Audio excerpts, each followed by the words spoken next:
Project Zomboid plus CDDA challenge plus 25 days. Project Zomboid alone has a learning curve akin to constantly stepping on Lego blocks till you're numb to the pain. Add in the CDDA challenge and having to survive 25 days in game, and you go from Lego blocks to glass shards. For the uninitiated that don't know why this is considered the hardest challenge in Project Zomboid, here's a short rundown.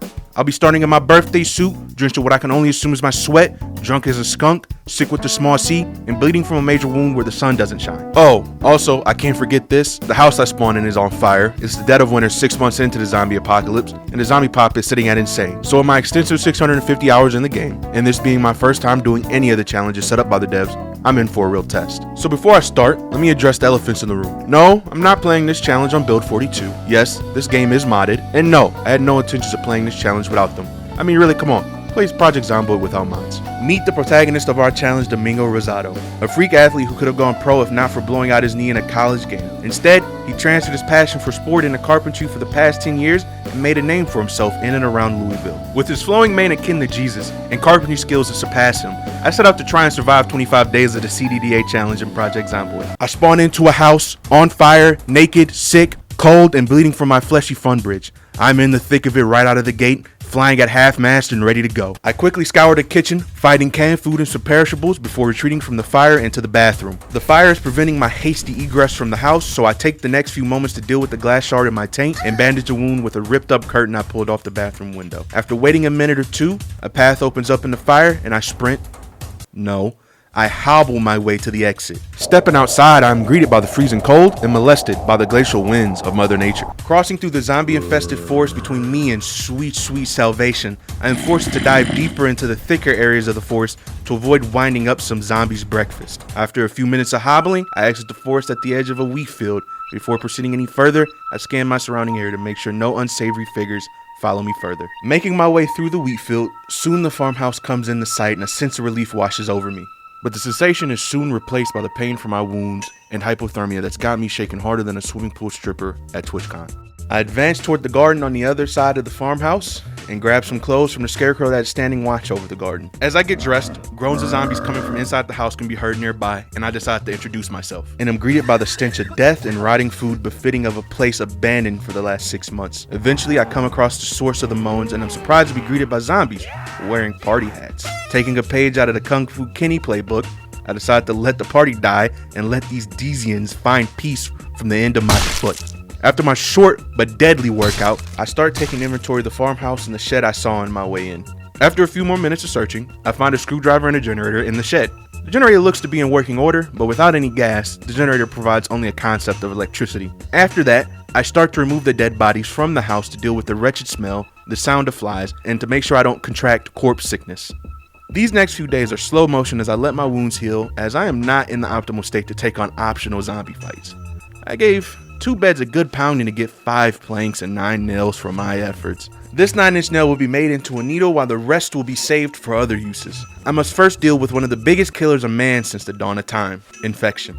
See, I'm not a medical professional, but I'm pretty sure you don't stitch up an infected wound, so I must disinfect it beforehand. After a few in-game hours of waiting, the infection is dealt with and I can stitch myself up. With the major wound taken care of, all that is left to do is rest up and do what I can around the house. I gather up some of the planks and nails to make a new back door to replace the one that was missing. Once that's done, I head out to do some scouting of the surrounding area. Cutting through the forest behind the farmhouse, I spot a couple of buildings in the distance along with a few zombies out in the open. Not wanting to attract them with my hacking and wheezing, I head back home to make a temporary solution. I take some of the sheets I've gathered up and craft some toilet paper to muffle my sneezing and coughing. I push forward further than before and spot more zombies than last time. Not wanting to risk breaking off more than I could chew, I fall back to the safety of a farmhouse. Safety of a farmhouse? The farmhouse, dumbass. Once back, I loiter around, doing a few things around the house while letting the rest of my wounds heal. Finally, after enough waiting and resting, I'm finally free to break away from the confines of the farmhouse. Cutting through the forest, I move with the eagerness of a fat kid seeing cake. Approaching the clearing again with bad intentions, I dispatched a few zombies I encounter with fury and swiftness before making my way inside the farmhouse. Inside, I find a Duffy and another screwdriver to add to the collection.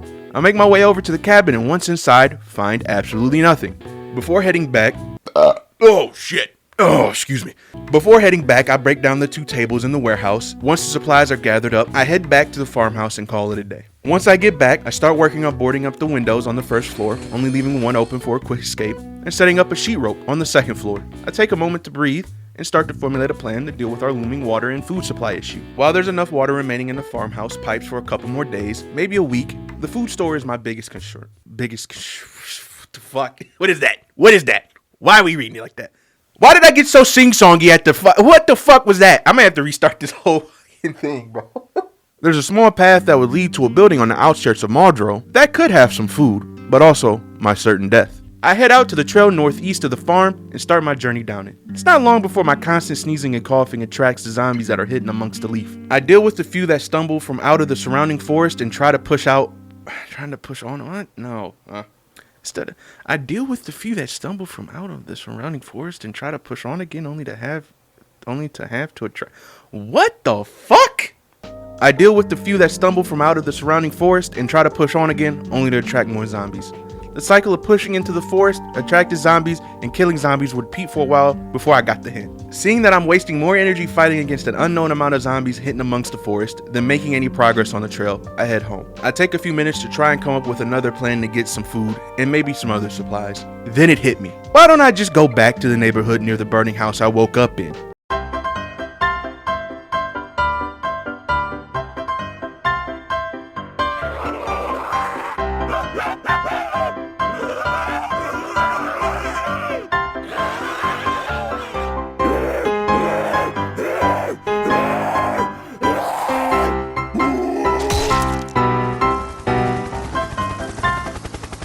Oh my.